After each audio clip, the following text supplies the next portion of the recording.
Shelian's sudden leap into the air was certainly alarming, but his two attendants were more than clear on just what he was capable of. Mu Qing didn't move, but Feng Xin still went over and helped to pull him up. Shelian only used a little bit of strength to pull, and that young soldier was hauled up, the two of them landing feet flat back onto the tower wall. "Which troop did you come from?" Shelian asked. "Why are you hiding here?" That young soldier's arms and head were wrapped full of bandages, and there were even spots of blood on them, appearing to be covered in wounds. It wasn't anything strange.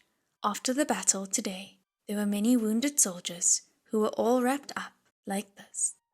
However, that he would hide in the shadows without making a sound was highly suspicious. He might be a Yong'an spy. "Tie him up and interrogate him," Mu Qing said.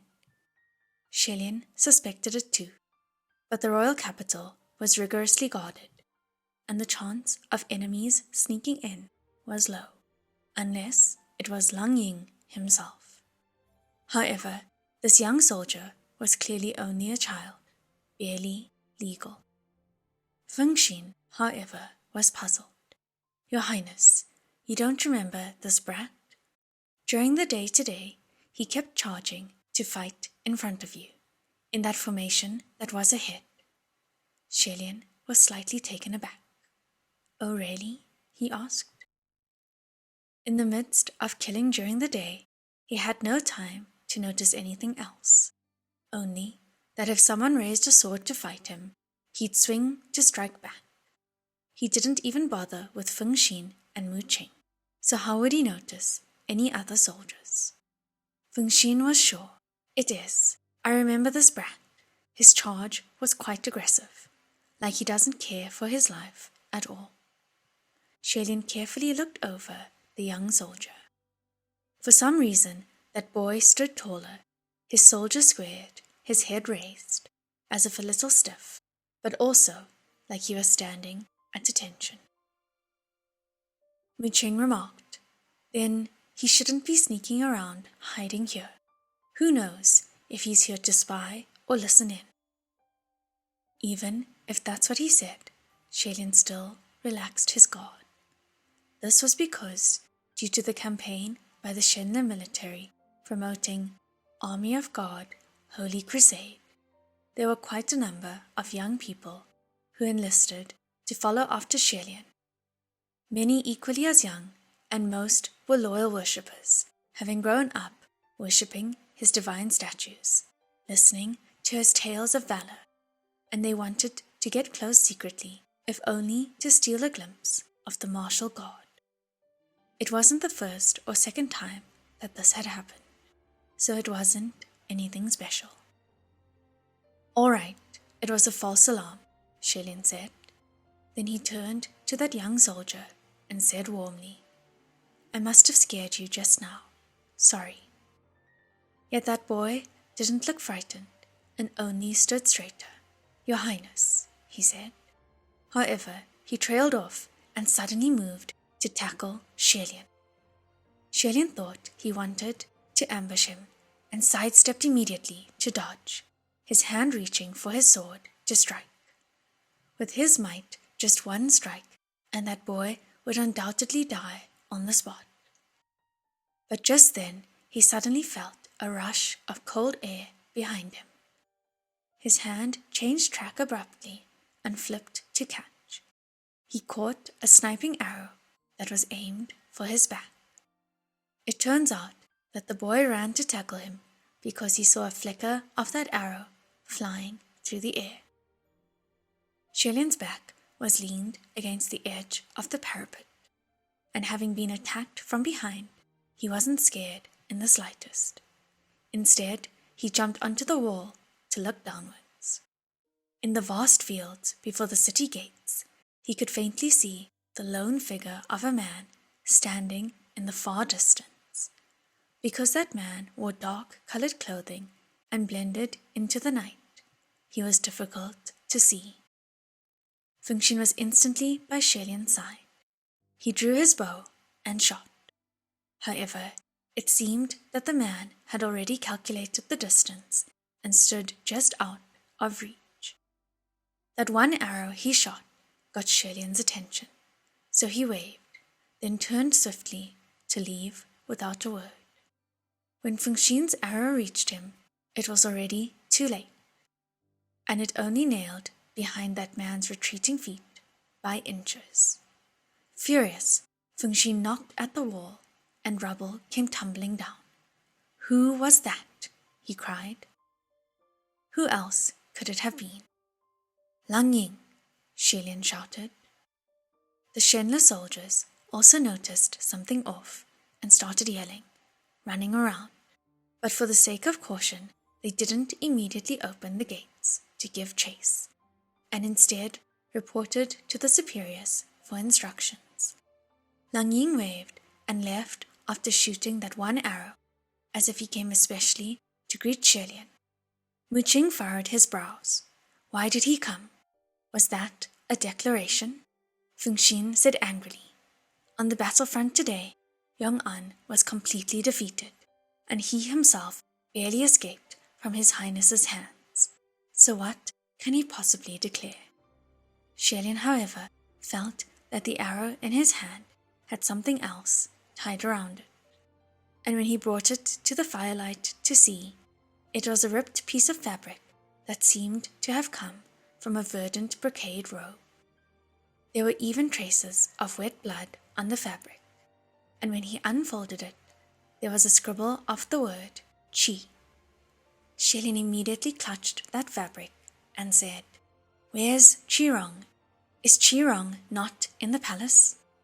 Fengxian turned to the nearby soldiers and said, "Go quickly to the palace and confirm." The soldiers left immediately. That fabric was indeed a sleeve corner of Qirong's favorite robe, and Lang Ying was known for his stealth, so there was a high probability of Qirong having been kidnapped. Things couldn't be delayed. Shelian said, "I'm going after him to see." Seeing that Fengxian came back, he added, "You two watch over the city gates, but don't make any moves. This might be a feint." Fengxian shrugged his bow on his back.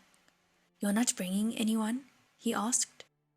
If there wasn't any major attack from Yong'an's side, Shelian didn't want Shenle to deploy soldiers first. If Qirong had fallen into enemy hands, then Shelian himself could bring him back.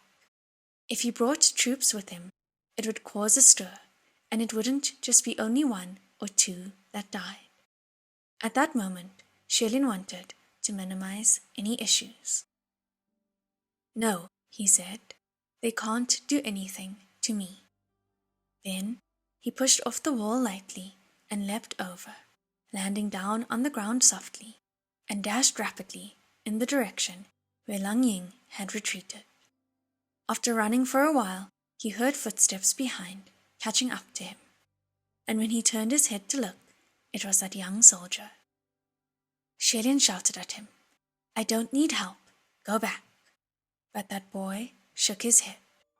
Shelian tried again. "Go back," he said, and he sped up, leaving that boy far behind, nowhere to be seen. After running for 5 or 6 miles, he reached a mountain top. This mountain wasn't steep and was more like a hill, so it was called the Beizi Hill. According to scouts, Beizi Hill was covered in foliage, and in the deep night there were strange noises all around, inside the dark forest, as if there were countless creatures lying low, watching. Shelian went deeper into the mountain and searched with his breath held for a long while, until suddenly he saw far ahead the shape of a long human form hung off a tree. He looked closely and cried, "Qirong!" It was indeed Qirong. He was hung upside down off a tree, looking like he had been beaten to a pulp and had fainted. His nose bleeding downwards, one of his eyes blackened. Xie unsheathed his sword and cut that rope, catching the fallen Qirong, then slapped at his face. Qirong slowly came to and yelled the moment he recognized Xie, cousin Crown Prince. Xie was just loosening his bind when he felt cold behind his back and immediately swung his sword behind him. He turned his head, and it was Lang Ying, with the long sword in his hand, lunging at him. The two of them parried a few times, and it didn't take long before Xie knocked Lang Ying's sword flying. Then Xie kicked his legs, tripping him, and brought his sword to his throat, ending the fight. "You know you're not my equal, so stop fighting," he said. They faced off earlier that day on the battlefield. Whoever charged at Xie was killed, except Lang Ying, who still survived after taking on Xielian's sword face on, and dragged himself away, wounded. Anyone could see that Lang Ying was the leader of those Yong'an refugees, and Xielian telling him to stop fighting naturally had a deeper meaning. As long as you people don't transgress, I promise the soldiers of the royal capital will not attack you. Take the water and rations and leave. Lang Ying laid on the ground and stared him straight in the eyes, that gaze making him uncomfortable. He spoke up. "Your Highness, do you think that what you're doing is right?" Xielian froze. Next to him, Qirong cursed. "Rubbish! Do you know who cousin Crown Prince is? He's a god of heaven. If he's not right, what, you think you treacherous dogs are in the right?" "Qirong, quiet!" Xielian shouted. The question Lang Ying had posed, he couldn't answer. Deep down, Xielian did feel that there was something not right with what he had done. But this was the best course of action he could think of. If he didn't protect Shenle and defend against transgression, could he really allow the Yong'an rebels to freely raid again, and even invade the royal capital? If only one or two swung their swords at him, he could touch lightly and knock them out to end things. But on the battlefield, blades were merciless, and there was no way he would have the energy to simply knock everyone out. He could only stop himself from feeling and swing the sword. Lang Ying's question had woken that voice deep within, asking him, "Do you think that what you're doing is right?" Qirong didn't have this dilemma and kept talking. "What did I say wrong? Cousin, since you're here, hurry and kill all of them dogged thieves. A bunch of them beat me up, and I was only one person." Qirong had been a figure of domineering arrogance within the royal capital, and naturally there were many from Yong'an who hated him, so they certainly took this chance to get revenge.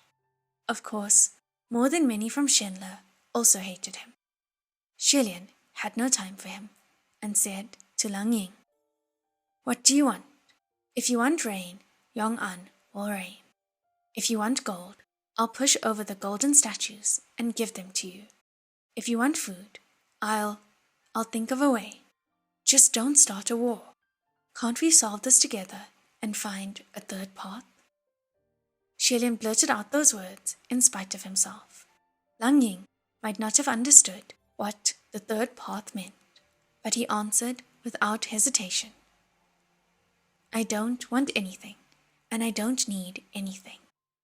The only thing I want is for the kingdom of Shenle to cease existing in this world. I need it to disappear." His tone was flat, but his words were cold. A moment later, Xielian said gravely, "If you bring forth people to attack, I will not be able to sit back and watch. You don't have any chance of winning. Must you do this, even if those of Yong'an who follow you will die?" "Yes," Lang Ying responded.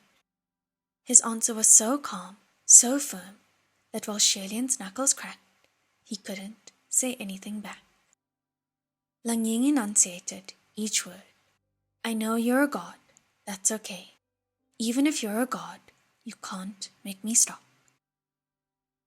Xie knew that what Lang Ying said was true, simply because what was in his tone was more than familiar to him. It was the determination of one steeped in justice and righteousness. When Xie had told Junwu, even if the heavens say I must die, the determination within was exactly the same as Lang Ying's at this very moment. Lang Ying's words were no different than a proclamation that he would continue to call forth endless people of Yong'an to attack unceasingly. Then Xie knew what he must do. The sword in Xielian's grip was held with one hand, but now he gripped it with both.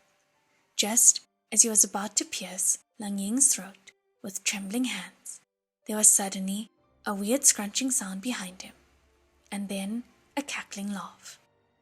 That someone could appear soundlessly and without notice, Xielian was startled, and when he looked back, his eyes widened.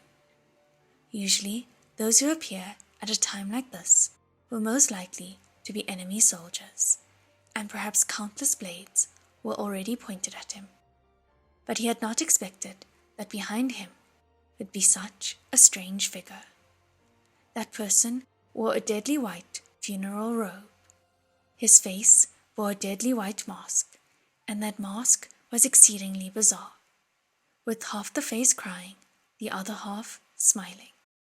He was sitting on a vine hung low between two trees, and that scrunching sound came from him swinging that vine back and forth like a swing. When he saw Xielian look back, he raised his hands and slowly clapped, cackling coming from his lips, raising the hair on Xielian's back. What are you? Xielian asked sharply. He used what because his instincts told him that that thing wasn't human. Just then, Xielian suddenly noticed the feeling of the sword in his hands was wrong, and Qirong screamed at the same time. When Xielian turned back to look, the ground in front of him was split wide open into a deep ditch, and Lang Ying, who was lying on the ground, was being swallowed by that gap. The ground was rapidly closing, and without thinking, Xielian stabbed into the heart of the earth. Only when feeling that the tip of his sword touched soil and didn't pierce any flesh did Xielian realize that he'd failed in killing Lang Ying. He couldn't tell whether he felt regret or relief. Just then, that white-clothed being started cackling again.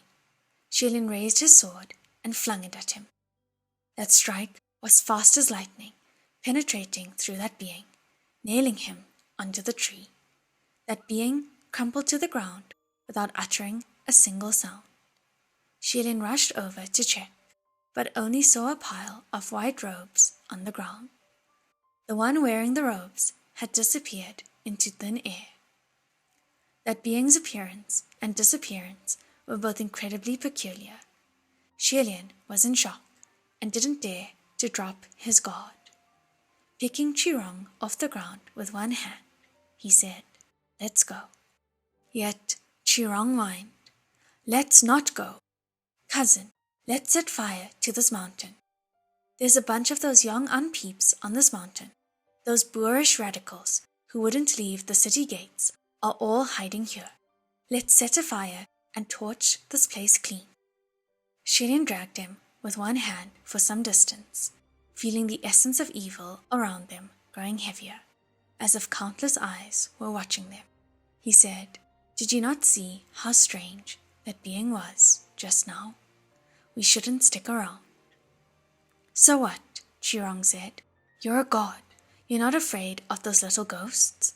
If they dare obstruct you, then just kill them off." "Let's go back first," Xielian said. Hearing that Xielian was paying him no mind and wouldn't set the mountain ablaze, Qirong's eyes bulged. "Why?" he shouted. "Those people beat me to a pulp and want to antagonize us. You heard him. He said he wants to annihilate Shenle. He wants to annihilate our kingdom. Why don't you kill them all off like you did today on the battlefield?" Shelian inhaled and shouted angrily, "Why do you only have kill, kill, kill in your head? Soldiers and civilians are different." Chirong countered, "What's the difference? Aren't they all people? Isn't killing either the same thing?" It was like he had stabbed Shelian where it hurt, and a burst of anger rolled up. "You!" Shelian shouted. But just then he felt tightening around his ankle, and when he looked down, a swollen hand had poked out of the bushes and seized his boot.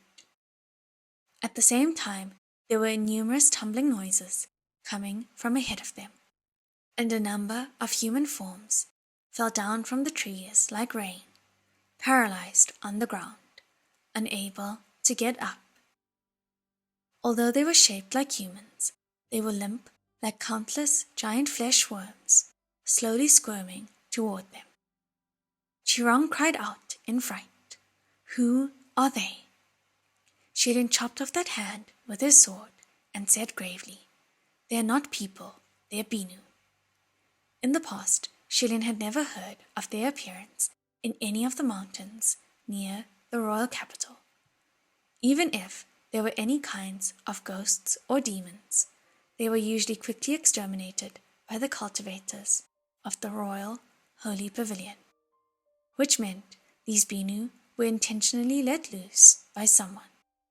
Shelian had never expected that this war would involve anything inhuman. Thinking back on what had transpired, he believed more and more that those things were allied with Lang Ying, and that kidnapping Chirong was just to lure him out. Nevertheless, he had no time to think at the moment. Every time he swung his sword, he could cleanly slice 7 to 8 Binu in half. But when Binu appear, they usually come in flocks.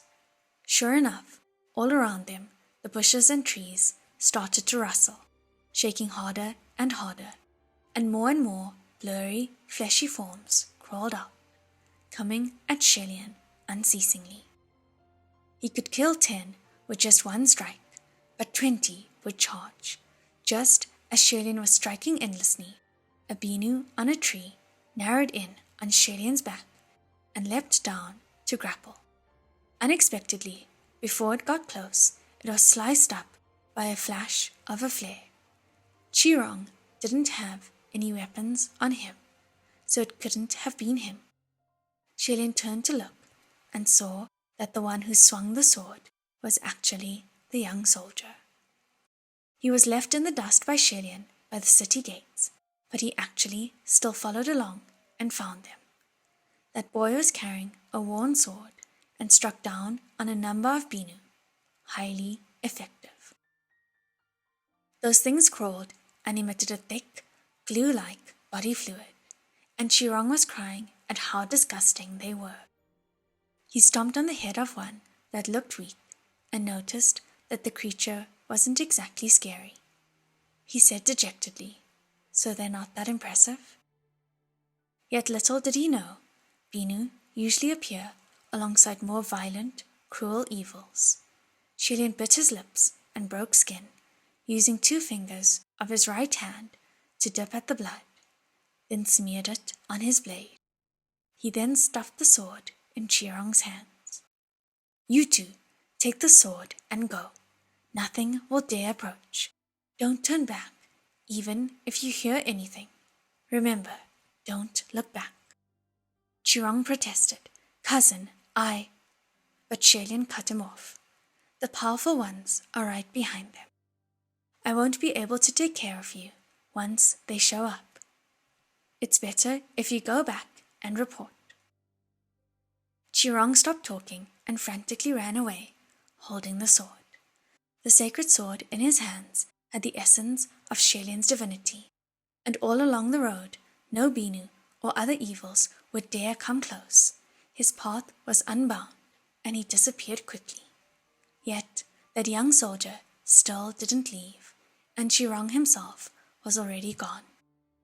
Shelian didn't have another sacred protection sword to give him and could only use his palms to shoot out spiritual blows, blasting away.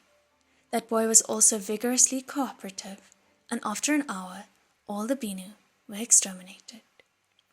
The ground was full of sticky fluid and corpses, and the stench was stifling. After making sure that not a single Binu escaped, Shailen calmed his breath and turned around, speaking to that boy. "You're pretty good with the sword," he said. That boy gripped his sword harder, and while he was huffing at first, he instantly stood at attention again. Yes, sir," he stuttered. "I'm not giving you orders, so why are you saying, 'Yes, sir'?" Shailen said. "When I ordered you to go back earlier, why didn't you say, 'Yes, sir,' then?" "Yes, sir," that boy answered, but then realized that his response was strange, and stood even stiffer. Shailen shook his head, mulled, and then suddenly his lips curled up. "But you're better suited for a saber," he said.